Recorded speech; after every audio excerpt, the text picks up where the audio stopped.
ब्रह्मरूपमादिमध्यशेषसर्वभाषकम्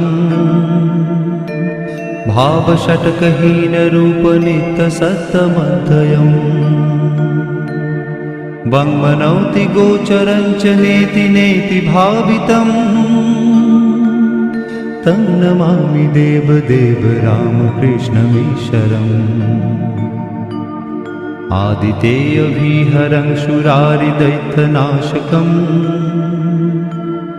साधुशिष्टकामदं महिषुभारहारकम् सद्मरूपतत्तकं युगे युगे च दर्शितम् तं नमामि देवदेव रामकृष्णमीश्वरम् सर्वभूत